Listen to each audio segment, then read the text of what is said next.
Yo, what's going on, YouTube, and welcome back to Goal Line Hockey.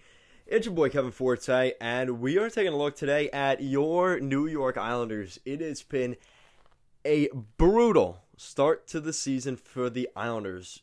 Really, the start of this season was exemplified through the first two games on the road. This 13-game road trip wasn't very kind to the Islanders, and now they've come home, and 15 games into the season, the Islanders right now, don't look now, they are at the bottom of the Metropolitan Division right now, and to make matters worse, they only have 5 wins in those first 15 games of the season, so we're going to be looking at the Islanders in today's video, why they're struggling, where are the key things that have kind of been lost since last year, the things that haven't really gotten fixed from this team that we've known about, as well as the other things. So we'll be going over everything. So the road trip, their 13-game road trip to start the season, they went 5-6-2. Not a great record. That's not a playoff team in any sense, but it was all road games to start the season for the Islanders, and it was very hard for them to build momentum coming out of the gate, and we knew that this could be a problem for the Islanders, but not to this extent, especially when you go to the Eastern Conference Final and arguably, gave the best run for their money in a series in the last 2 years for the Tampa Bay Lightning, who are back-to-back Stanley Cup champions.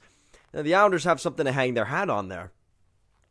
The problem is right now, the Islanders are currently on a 7-game losing streak. In that stretch, they have scored 1 goal in each of those games. They've been outscored 26-7. So very uncharacteristic of the New York Islanders, who are basically giving up 4 goals a game at that rate, and they're scoring 1 goal a game. So at a 4-to-1 ratio in favor of the other team, there's not many games you're going to win in that situation. And this is something we just are not used to for the New York Islanders, especially under the Barry Trotz, Lou Lamoriello era here. Things definitely changed a lot since they came in, but this year we're starting to see that same New York Islanders team we saw before they came in. Now, if you look at some other little things with the Islanders, their special teams is awful. It is really bad to the point where they, at this point, have actually gotten outscored on their own power play through this little stretch here. You look at, let's take a look. Yeah, so the Isles have been outscored 3-1 on their own power play in November, which is 21 power plays. They've actually given up more goals than they have scored on the power play. Does that make any sense? No. But that's the New York Islanders here in 2021. Now, some more frustrating stats here. It's the first time since the 2010-11 season that the Islanders have lost 6 straight games. Now, you also have to remember this is 6 straight games in regulation, which means no overtime points. There is nothing. That's basically 14 points that the Islanders just burned. They ran outside, put their garbage outside, and just burned it. Those were the 14 points. Just gone for the New York Islanders, while the rest of that Metropolitan Division continues to climb on, and I'll get to that more in a second. Like I said, the Islanders have been outscored 27-6. That one really is just, that tells you the entire situation in a nutshell where the Islanders are at. The Islanders have also been shut out twice in the past 5 games, most recently to Boston College goaltender. I actually saw him at Madison Square Garden. I think it was 2016. That was my first hockey game at the Garden. Boston College versus North Dakota State. Joseph Woll was the goalie. He was the starting goalie. And obviously, I saw Tyson Yost, who was with North Dakota, so shout out to those guys. But yeah, this isn't really the way I was expecting to see him in the NHL. His second NHL start, he gets a shutout in the second game at UBS Arena. Another interesting stat that's a little bit more positive. I'm going to try and blend a little positive into this. Robin Salo is the first Islander in the real-time era to play at least 21 minutes in each of his first 2 NHL games. The other player the last player to play 20-plus minutes in their NHL debut was Ryan Murray of the Columbus Blue Jackets. So just to give you a little bit of a sense, Ryan Murray didn't work out as a superstar NHLer, but just a little stat there. The Islanders have lost 6 straight to fall 3 times under NHL's under 500 for the first time in the Trotz era. That is another interesting little stat there. And I've got a couple more here for you guys, just to add some salt to the wound. So in their most recent game against the Toronto Maple Leafs, they were outshot 37-18. They outhit the Maple Leafs, which technically means they didn't have the puck, so they had to hit the Leafs more in order to try and get the puck. That didn't really work. 27-11. Power play, both were 0 for 3, so I guess that's positive for the Islanders, except you gave up the first goal of the game, a shorthanded goal to Mitch Marner on the penalty kill in the first period. And the faceoffs, the Maple Leafs have been number 1 in that stat throughout the entire NHL and very dominant to start the season. They beat the Islanders in the faceoff dot as well, 57% to 43%. Just a really ugly situation for the Islanders. And Butch Goring said at the end of this game, I agree. The last game when they played Calgary, they lost the game, but they played better. And there was something you could hopefully build that momentum into this game, except you could just tell that the Islanders are not the same team they've been the past 2 years. And I don't know if that's because of injuries. I don't know if that's because of attrition. There's a couple of different things it could be for the Islanders. But you look at, I think, something that's really obvious when you watch the Islanders play.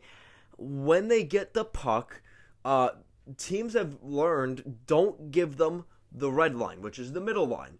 Because what's the first thing the Islanders do? They get that defenseman, like Noah Dobson probably, moves up to the red line and fires it in, and you start forechecking. Teams are making it extremely difficult for you to do that. And another thing that we're starting to see from other teams, it's not necessarily the fault of the Islanders, it's basically the chess match now. We're starting to see teams, when the Islanders dump the puck in, right? I could think of a couple of different examples, even in this Leafs game, where the Islanders dump the puck in from the red line, they have the forward coming in, and you have one of the back-checking forwards at the line. Again, making it difficult. They have to do more here, but getting in the way of that forward from forechecking the defenseman who's still rounding up the puck behind the net, passing to his other defenseman, whatever. The Islanders are not able to get behind the net and cause problems with their forechecking like they normally do. And I think that is part of it. I think the other teams are starting to see that, and they're saying, well, we're going to make it as difficult as possible for that forechecker to get to our defenseman behind the net. And that is something that I don't know how Barry Trotz is going to change that. That is not something that is easy to do. But teams they seemingly have gotten the read very early into the season here. And they kind of are beating the Islanders at their own game. And they're doing the same thing to the Islanders. Except the Islanders are having little success with that because they aren't the fastest moving team. They aren't the best skaters. And listen, I love Zdeno Chara, great hockey player, but this is not a guy who, unless the guy is cornered in the boards and he just kind of shoves into him, he's not hitting anybody. And he's not winning his puck battles in the defensive zone. We're watching, even I saw it when Brock Nelson got hit in the first period by Jake Muzzin. You could tell that, he had really good gap control on Nelson and making it extremely difficult for Nelson to power through like Nelson would normally do. He's a power forward scorer. Except it's more of a problem when you see Mitch Marner, William Nylander, guys that aren't known to be super aggressive or strong guys, beating the Islanders defensemen along the corners and getting behind the net and creating space for themselves to possibly find a chance in front of the net. That's the kind of stuff that is very concerning for the Islanders, and that's more of just, I really think, lack of experience on the blue line. Like I said, I talked about the attrition of this blue line. You look at a bunch of guys that were out for the Islanders. You look at some of the guys that have had to step it up. this has been rough for the Islanders, and I'm not blaming it on the injuries and the COVID situation, because the Islanders were having some of these similar issues at the before this COVID situation. This was the same stuff that the Islanders were having. It's just now put on display more because they're on a 7-game losing streak. They're playing at their new arena at home. The Boo Birds, they're not booing John Tavares by the end of that game. They were booing the New York Islanders, the home team in that game. Now, I have my thoughts about booing in games, but in this case, I do understand. But if you watch the whole game, you would say, oh, here are the Islander fans booing their own players. That's not right, this and that. But when the Islanders were playing good in that third period and dumping the puck in and forcing the Maple Leafs, forcing them on their heels a little bit, creating that forced icing by Morgan Rielly, giving themselves opportunities, the fans were cheering on the Islanders. This is a fan base that is going to praise the shit out of you if you're hardworking, finding ways to create opportunities, possession of the puck, tiring out the defense. The Islanders fans realize that. But when you're not playing that way, when you're the opposite and you're not getting it done, and you're on a 7-game losing streak, and you haven't won your first 2 games at your new home arena, that is where the concern comes from. And Islanders fans aren't going to take that BS excuse that Anders Lee isn't here, that Josh Bailey isn't here, that Andy Green isn't here, Ryan Pollock's not here. You could go on the list. It doesn't matter. That is where Lou Lamoriello's job and, truthfully, Barry Trotz's jobs are for Lou to get players that will work, and for Barry Trotz to get the most out of those players. You're not always going to have Ryan Pulock. You can't have 10 Ryan Pullocks in your lineup, especially in the salary cap era. You see how hard that is. That look down at Tampa is a perfect example. But that's where the coach has to do his job. And I think there is a little bit of a lack of buy-in from the Islanders team overall. I mean, this is not the same team they had when John Tavares left, and this was the Island of Misfits. That is not the story of the Islanders anymore. This is a team that, when people come to play the Islanders, they take them seriously because of the success they've had in the postseason, and quite frankly, probably the spanking that they left the red mark from last year is still on those teams, and the Maple Leafs are a perfect example of that from 2 or 3 years ago, when the last time they played the New York Islanders. So, definitely a tough start to the season. I'm going to their game, I think, next week. I'm excited for that. But, man, this team has got to get a lot of things going because they just seem so out of their normal character. Like I said, their transition game has to get back to what it was. They have to start forechecking again. Maybe they need more forecheckers, because if that first guy is getting hit by the forward that's back checking for the defending team, you got to have someone else that can get in there and put pressure on that defenseman going back to retrieve the puck behind the net. That is something that there's no excuse for. And at the end of the day, like I said, the special teams have been abysmal for the Islanders, and that is another key reason why they are where they are right now.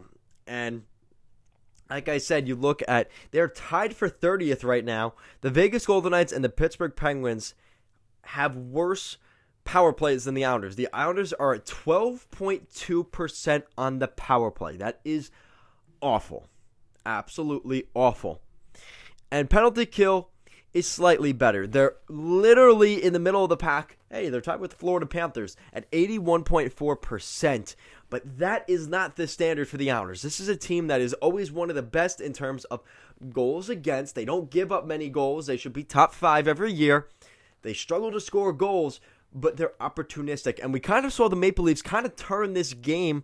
They've taken their film from the last couple years against the Islanders, and they flipped it on the Islanders and played their game better than the Islanders. So, guys, let me know what you think. In the comment section down below, what do you think of the New York Islanders right now? Because the goaltending hasn't been great. The scoring hasn't been great. Special teams all around hasn't been great. The overall feel of this team, you could just sense that they are not the team that they have been over the past 2 years. The question is, can they fix their issues, and can they get themselves back in the playoff race? Because at this point, we are now just a few days from Thanksgiving. At this point, the teams that get, those 16 teams that are in playoff spots right now, are more likely than not to be in the Stanley Cup playoffs in April.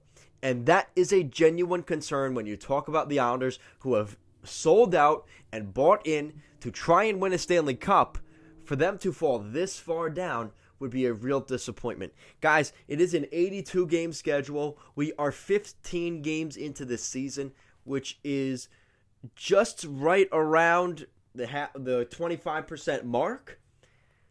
They still got 3 quarters to go. The first quarter didn't go great. Let's see what they do the next 3, because that, at the end of the day, will be the difference. Sometimes all you need is a good third and fourth quarter to win a football game. Sometimes all you need is a good third and fourth quarter to maybe get into the Stanley Cup playoffs. Hopefully the Islanders don't need to do that. But as long as they get into the postseason, you got to punch your ticket to the dance. And as of right now the Islanders sit last in their Metropolitan Division and right at the bottom of the NHL standings overall. This is something that Islander fans were hoping that they had completely gotten away from. Well, maybe a little bit closer than you would probably like. So guys, let me know what you think down below. Guys, as always, thank you so much for watching this video, and I will see you again next time.